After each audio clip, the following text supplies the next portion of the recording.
And we're recording. Welcome back to Moment Makers Podcast. I've got Daniel Usey with us today. He's actually Hannah's boyfriend who we had on our last episode. Um, my wife is actually with us, kind of co-hosting this with me today because Daniel's an old friend of ours and she wanted to chat with him. So Daniel, how you doing? I'm doing great. I mean, looking like Robin Williams out of Jumanji, but living the good life. The beard is full. It's Yeah, I nice. know. It's growing on me. Yeah. Literally. So how long have you been quarantined for so far? Let's see. I haven't been to I guess, former job in like 4 weeks. Okay. So I basically like they're still open because they're considered essential. I don't Hmm. think they're considered essential because we just deal with old internet routers, and I worked in a big warehouse, and I was like, you guys are not taking the right steps. And so I've been back since. So I've been door dashing in the meantime because it's a lot more safe job. Because Yeah. right now it's weird. Like you don't even talk to like even the restaurant. You just go pick it up on a shelf. You leave it at the customer's doorstep. Wow. That's kind of So nice though that you have Yeah. that option. Like we don't have anything like that here. yeah, it is like it's insane how big it is right now here. It's like we were so busy last night. So many orders came in. So because nobody wants to leave their house, which is good. And everybody needs to stay home. So I wish we could do that here. Yeah. I know I'm shocked they just don't pop it up there real quick because like to make it people so can stay home and then it's a job too for people. So Right. I'm surprised it hasn't created the need for it. I mean, there's a yeah, need for it, and in places like this, there's really no Ubers or like yeah, DoorDash or Uber yeah, Eats or anything like that. yeah. So I'm surprised it hasn't made it more of a thing here. That's Especially what I with all the elderly, you Yeah. know. yeah. I mean, because we do grocery, we do food. Mhm. I can go get your medicine for you at the That's pharmacy. awesome. Wow. So That would definitely be awesome around here. Yeah. yeah, Because we're a real elderly prevalent community here, so yeah. it'd be very beneficial here. So, Yeah, I mean, but all you need that's like your drivers, and you'd be fine there. They should yeah. do it. Well, it's cool that you have that option to still bring some money in through the uncertainty. How has that affected your routine and schedule and life the last few weeks? Cause like now, I used to get up at like 5 a.m. every morning, and I'd be done by 2:30, and I would just go home and like relax. Now I'm getting up at like noon, and then I'm going door dashing, and it's a lot more driving. But it's like I said, I was interacting with a lot of people at my Mm-hmm. other job. Now I'm like, it's pretty much you're by yourself, so you're Yeah. just driving around. I like it though. I almost like it. I don't like what's going on, but like I also do like door dashing without any Yeah. traffic.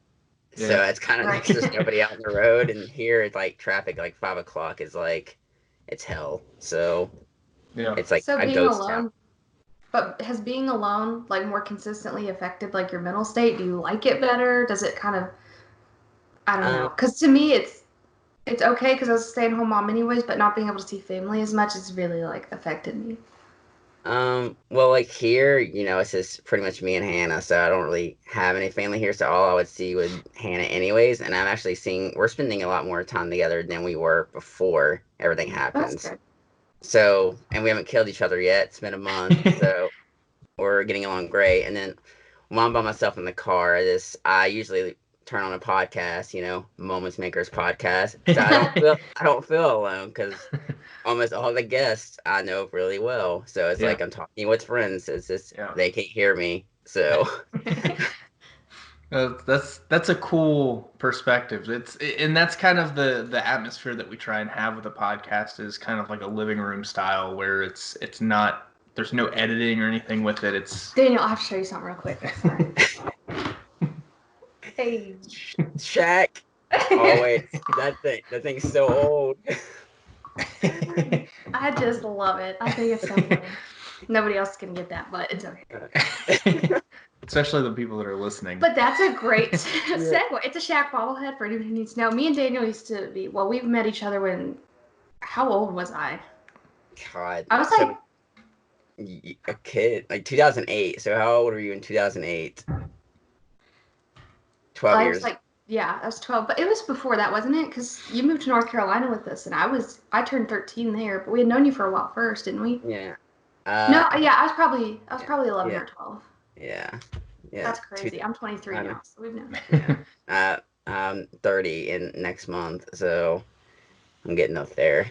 That's crazy. I'm turning 25 this month. You're We're getting all up there. we're just We're old farts old. now. I And we've know. all changed so much Yeah. since I then. know. We used to Well, crowd surf my car to Memphis yeah. Mayflower. I'd I probably know. break something if I did that now. But do you think that, like, just looking at who we are from, like, then when we first met to now, it's crazy how much we both changed. And I feel I like know. we have a better grip on who we are. Yeah. Because I know, like, having Maeve and going through everything that I went through with, like, custody and all that, that made me grow up really fast. And I just feel like you're such a different person now. Yeah. Like, not that you weren't a good person before, but Yeah. I mean, we've always been best friends, but Yeah. just I how would much have, we've changed. if I knew if my 2008 self saw myself now, I'd be like, man, you're going to hell quick. Yeah. So like, I'm completely not in a bad sense. I just my life views have changed a lot over the years, which I think everybody's life views change over the years. When you're like 16 to 18 now to like your 20s, like everything's completely different. Yeah. So, So like, we especially met in our church. world, yeah, church, yep, Yeah, and so, well, we even went to a church that your dad had. Our dads yeah, together started a church, which is, yeah, Mhm. it's crazy. It's like another life now. yeah. And it's just crazy how far we've come from that. Like, I'm still in church, but obviously my views have changed a lot. But, like, where are you at with that right now?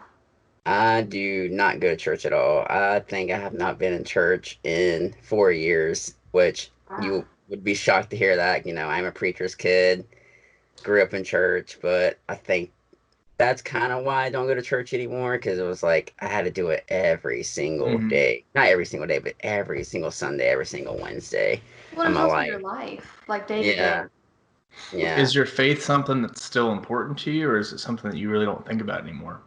I would say my faith is not important to me at all. I put my energy into other things. I believe, as weird as this sounds, I believe in the universe. I Hmm. believe you can manifest stuff in the universe. And that's sort of my way in praying. Like if I like, let's say I want to make this much at a job, I can manifest that and it'll eventually come true. Because I just feel like putting positive vibes in the universe will reward me with something. Yeah, like you reap what you sow. Exactly. Right. Well, and so the podcast is not a Christian podcast. It's not geared towards religion or that space, but there's a lot of kind of correlations between mental health and faith for a lot of Hmm. people. Yeah. The last few people that we've had on, we've been friends with for years and grew up in the church together. But everybody that we've had on that we've talked to about it has stepped away from their faith in some way, form. Yeah. And it's interesting that for some people that that faith is something that they use as a tool to help their mental health to get them into a better Hmm. mindset. And for some people, breaking down and deconstructing that faith is kind of how they put themselves in a better mindset. And Hmm. I think the kind of difference between the two, that the way it contrasts is that people that are born into it and kind of grow in that's almost a trigger for their mental health. It might be something that you growing up as a preacher's kid, that's something that you may not realize, or you may it's something that may bring up a lot of that, like, fear mongering kind of, if you do anything bad you're going to hell. And I know that it's a big thing for Tristan. Right. Well, um, like you're in a place right now where you just kind of don't think about it, and Yeah. like, well, you're separated from your family, kind of like you have some distance, and I think that Hmm. kind of gave you some clarity that you needed to decide on your own. Yeah. And I'm still obviously in the midst of my family and everything, and it's hard to really figure out who you are on your own with so much influence. mm-hmm. Yeah. And Yeah. so, like, it seemed like you're in a great place, and I'm not in a bad place. I'm just still really like battling with it because Hmm.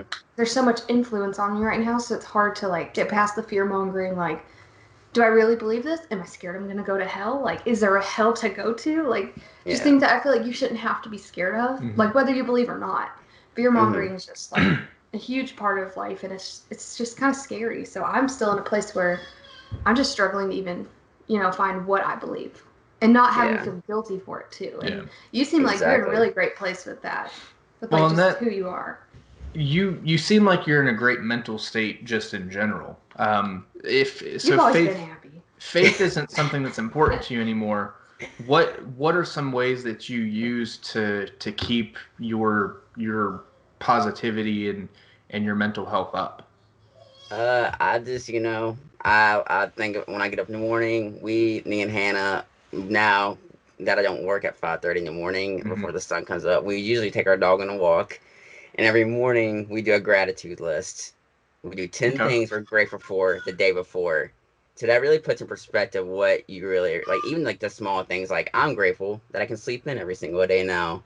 It's small, but I'm grateful for it. So like I'm just grateful for like all the great things that are around me. And I've noticed that the more positive I've been lately, like everything's just piling up. Like, I used to get super stressed out about money. I would live like it went to Siri. Oops.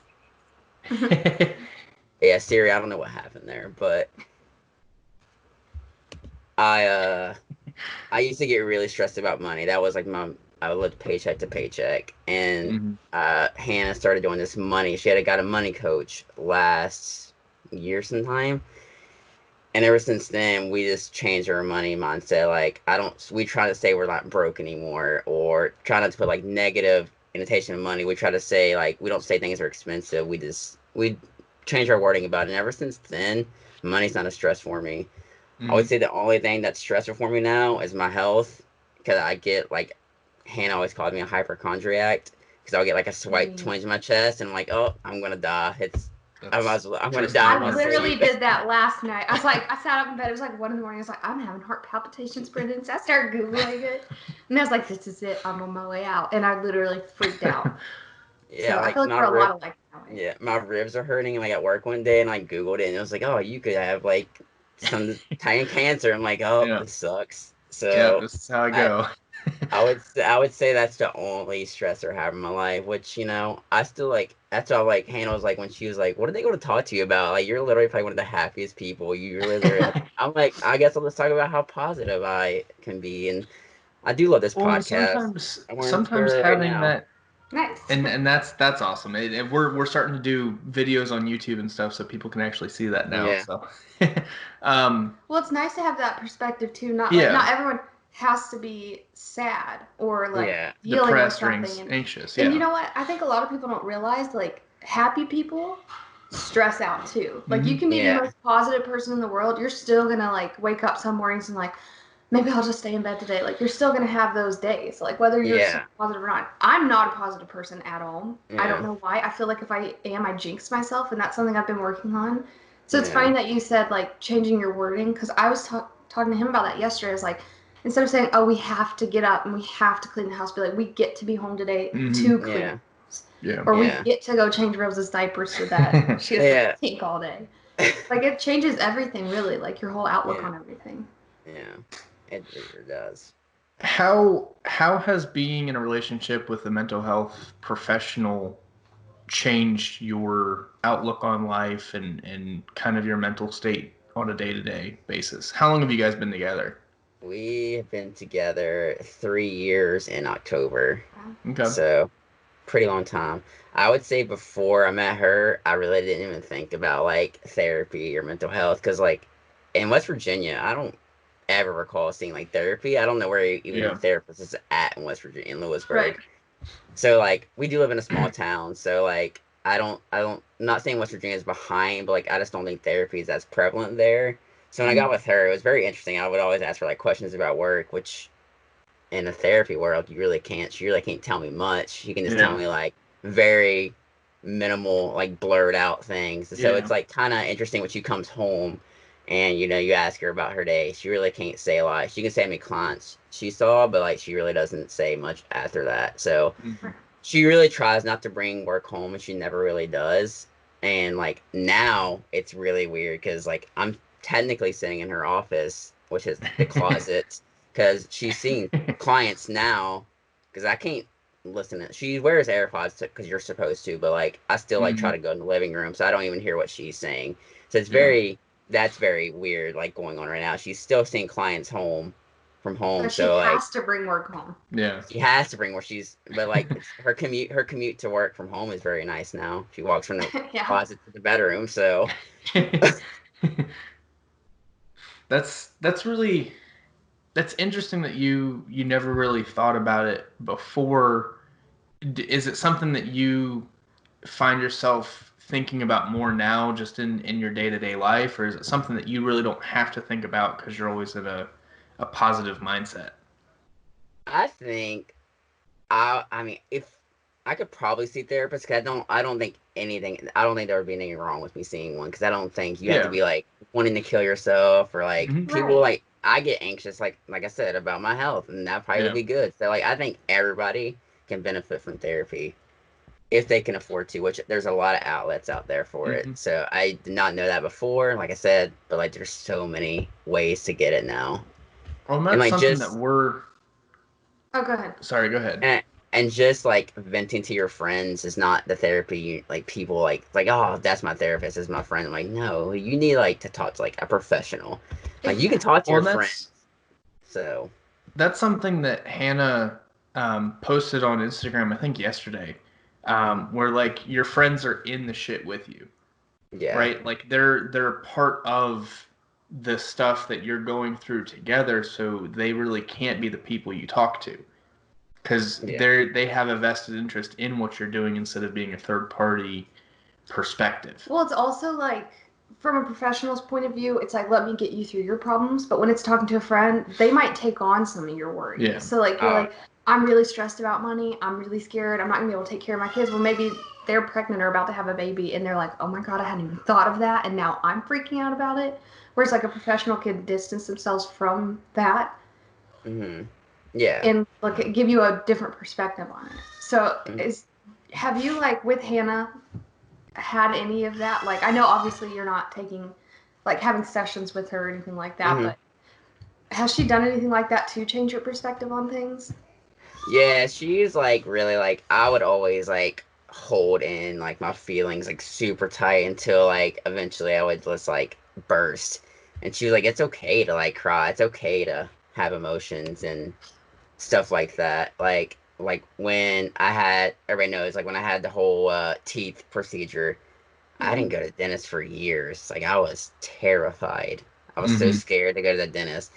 And like it was from like May to June. I was having severe teeth pain. Like I would just lie to Hannah and told her it was a headache instead of telling her about what toothache. And then one day, I can remember the breaking point. I was in the bathtub because I wasn't like I would just have to put my head under hot water.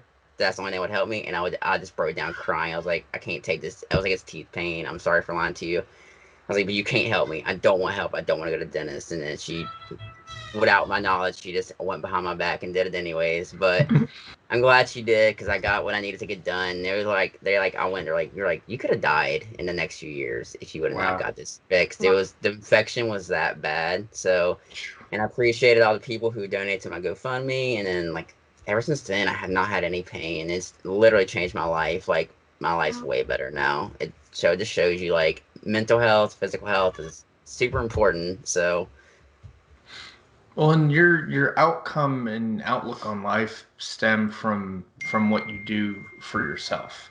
So, like a lot of people think that self-care is selfish, but it's not. It's you have to take care of yourself before you take care of other people. mhm. Okay. Um, so it's one of those things that's a necessary thing to. Siri just popped on my screen too. It's things that's a necessary thing to take care of, just like my audio just messed up because of that. I forget where I was going with that. I got all derailed. Oh, looks like we have another guest. Yeah.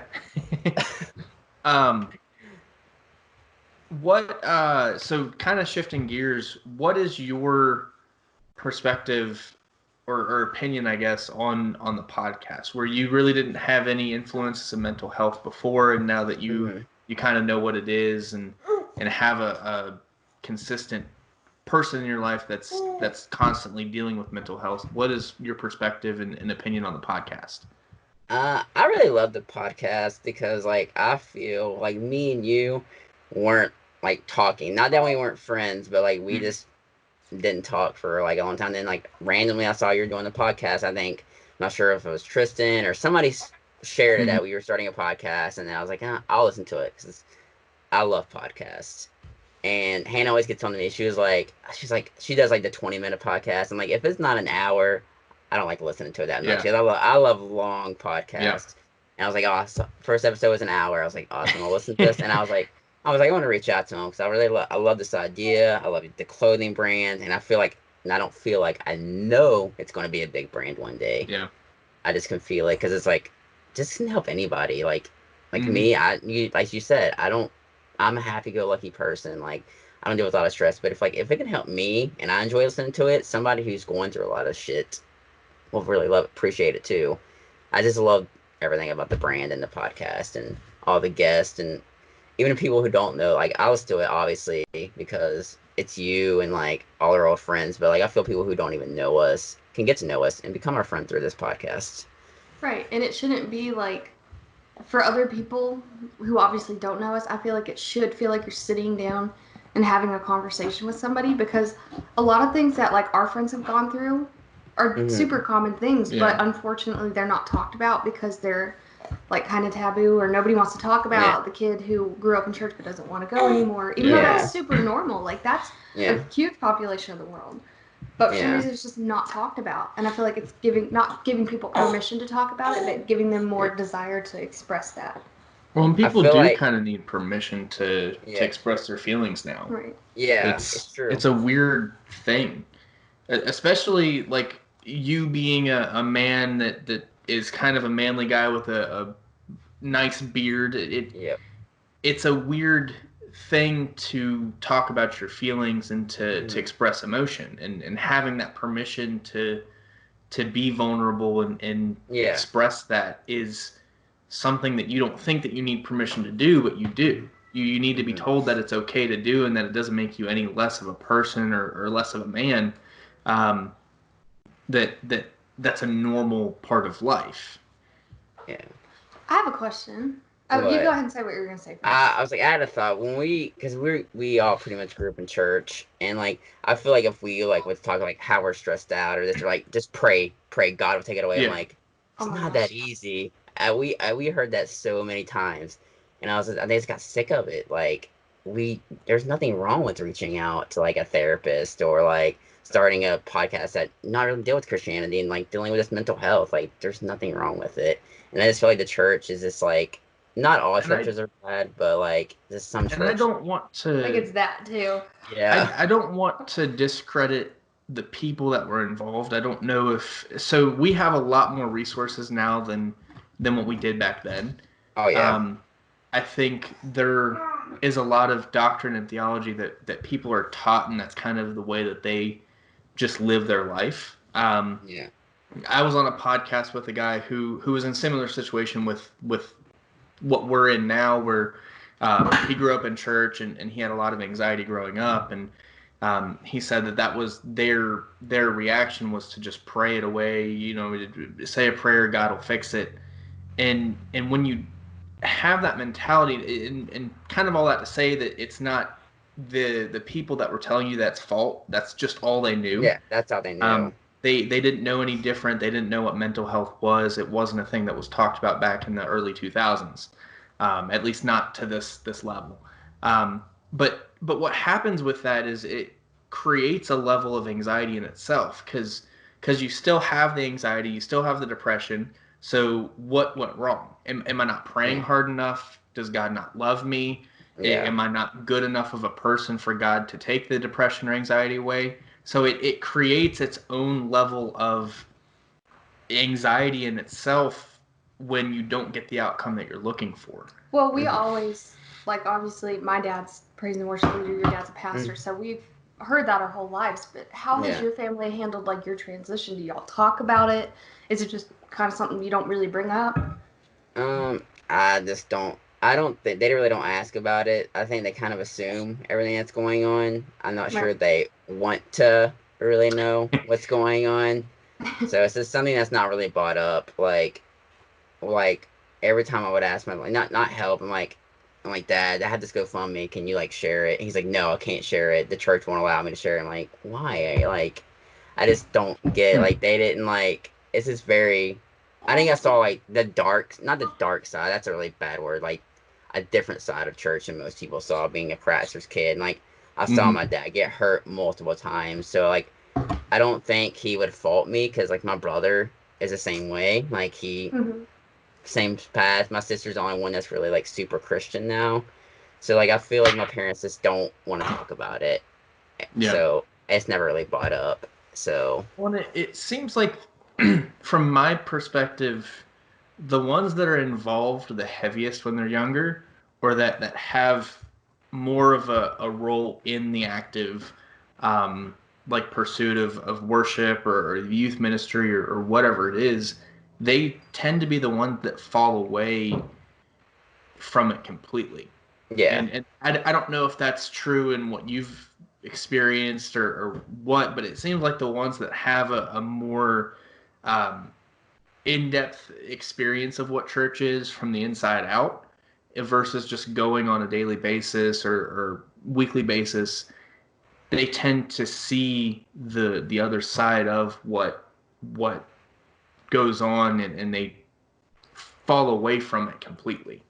yeah, I would think you're spot on with that. I either think I'd say most, because you always hear the preacher's kids are the worst kids. Mm-hmm. That's the popular thing. So I feel like you're either gonna go super straight far away or you're gonna go super hardcore. Because we know people that are Yeah. grew up in church, like Michael Erskine's still in church. His mom was a Mm-hmm. pastor. He's like super hardcore into it now. So I think it's a give and take. It's either you're super hardcore invested in it or you're super far away from it. Yeah. Right. And everyone's like experiences are different. Like you watched your dad, and I even watched some of it like get hurt multiple times, and like even my parents, well, even us with our church, Yeah. the way we lost everything, we lost all of our friends, and just Hmm. to realize that we literally lost our whole lives were changed because of something so stupid. And I'm not saying Yeah. religion is stupid, Christianity is stupid. I'm just saying if it's going to destroy a child's life and you're not even going to explain it to them, that's Yeah. stupid. And Yeah. I can It is. understand seeing the hurt and not Yeah. wanting any part of it because that's kind of where I'm at too. Because it just Yeah. doesn't make sense to me. Yeah. I moved like 4 or 5 times in like my school years because of church. My dad had to move churches, and I remember the last time I was done, I was like, I do not want to move anymore. But I'm glad I did because then I moved to Lewisburg, and that Yeah. was changed my life because I got to meet a lot of cool people. But at the time, I hated it. Right. Well, that's a question I was going to ask earlier, but I didn't want to interrupt you. Moving all the way from Louisiana, like, first of all, that was crazy. Like, from moving here to Louisiana and then moving again to be with Hannah, like, I'm scared to move 30 minutes away. And Yeah. I'm looking for some inspiration because I would love to move and just like Mm. experience something different and not feel guilty for it. So, how did you deal with that? Like, did you feel guilty leaving family? Do you just, I don't know, like, No, are you sad? How do you deal with it? Because I want to I do that. I just know like now because I'm old, like Hannah and Khaleesi are my family now. Yes, I Right, still have my parents, and I'm grateful for everything they did. But like, I need a new opportunity. Like right, West Virginia was like really small. Like we know West Virginia is small. There's nothing really to do. Like jobs are right. out. Love the state though. Like it's beautiful. But like I needed is a new start, a new beginning, Opportunity. new opportunity. So then I went to Louisiana for a couple of years, which was it was okay. But like I had some dark times there too. Like I was like flat broke. My car got repoed literally a week before I was supposed to meet Hannah. And then like Wow. she tried to stop talking to me after that, but it didn't work. I don't know sure if the beard worked magic or it was just me, but then we met and then I was like she was like, you gotta move here if we're gonna like be together. Now she didn't really say that, but like I knew I had to because she's licensed in Texas. She can't come Mhm. to Louisiana and it was just I worked at Hot Topic. I could get a job anywhere else. So Yeah. I was like, all right, guess I'm coming to Texas and it's the best thing that's ever happened to me. I mean, great job, like a great girlfriend, a great dog. Texas is awesome. Like everything's bigger here, as that they say. So I think it's also that mentality, like, you know how it is here, like, it's a small town, there's a lot of guilt for leaving because everybody knows everyone, everyone's close, your whole family's here, like, you feel bad for leaving. Yeah. But at the same time, it's like, there's no opportunity here. Yeah. So you don't It's have like, much choice. Yeah, and everybody always says like you'll always come back. Especially, I don't know why. I was like, because I feel like we've witnessed multiple people leave West Virginia and they come back. I It's think like a that's they curse. want. Yeah, the like. I mean, I've had a friend move here recently, and then he had some dark times here. I'm like, I mean, just because, and he was like, I try to run away from my problems. I'm like, you can't do that. I was like, you got to go, and you got to be in that mindset. Like, this is a new start. I'm not running away from my problems. I'm shifting my mentality, and he's starting to come around. We had some like. I was like, that's when I like was going to like a little mental state. I was coming home every day to Hannah and like complaining and like Mm-hmm. but all that's turned around now. He's starting to get on a better path. But Yeah. I do think moving can be very beneficial to a lot of people. Hannah did it, and then Hannah moved from like I'm sure she's told you from Wisconsin to Texas, not knowing a soul. Yep. Wow. So like that's even scarier, in my opinion. It's like she was just like I needed. She's not sure. She said she needed to get away from her family. She's like I feel like family just has so much influence over all decisions, and Right. they literally they can factor in your everyday decisions if you really think about it. So like I feel like getting away from that sometimes is for the best because you can grow as your own person. So Right, and that's kind of where I'm at. Like, I want to go back to school. I want to do like a vet tech program, and there's just nothing for that here. yeah, But I'm also struggling with, we have two small kids, and I want them to be around family. But at the same time, like, we need opportunity, and I don't want every single decision I make for myself, for the girls, to be based on what I think my family wants me to do. And that's huge around here. Like, that's hard to break that cycle. Yeah. So I'm proud of you for doing it. Oh, thank you. I appreciate it. What that's I think that's a good place to end it. I think the perspective that you give is a good different perspective than what we've had previously. Being that you're a preacher's kid and that you're still in a positive mindset even though you don't have you still get down but you still keep a positive mindset through life and what you go through. Do you have anything else that you want to share or add or say before we end the episode? If everybody wants to have as cool as a beard with me one day, you need to go buy a Spero Cloth shirt because it's made my beard much better. There you go. So if you're just listening, you need to go watch it on YouTube because you have to see his beard. Give us a good look because you're kind of low. There you go. I even brushed it for you this morning with my wet brush. So well, I appreciate you being on the episode. It was good catching up with you and talking for a little while. I have one more thing to say. Yeah, go for it. How does Hannah get on twice before I get on even once? I was literally about to say that we need to do one with both of you together and then us for like a couple's perspective, like you said. I think that'd be really cool. So that would be really good. Well, maybe that's something we can do in the coming weeks since we're all quaranteed and not able to go anywhere to do anything. So. Right. We'll have an episode every week. Yeah. Cool, man. Well, I appreciate you being on the episode. I appreciate your perspective and being honest and open about your life and experiences and where you're at and all that. Thanks for having me on, man. Appreciate you. Absolutely. Well, if you guys want to have an awesome beard like Daniel, you can find Spero Cloth at sperocloth.com. You can use code podcast10 for 10% off your purchase. We are not legally liable if you do not grow a beard. We also have COVID-19. If you use that code when you check out, you get 19% off. So either way, you get the times are changing. Let's exploit this virus. All right, guys. We'll see you guys in the next one.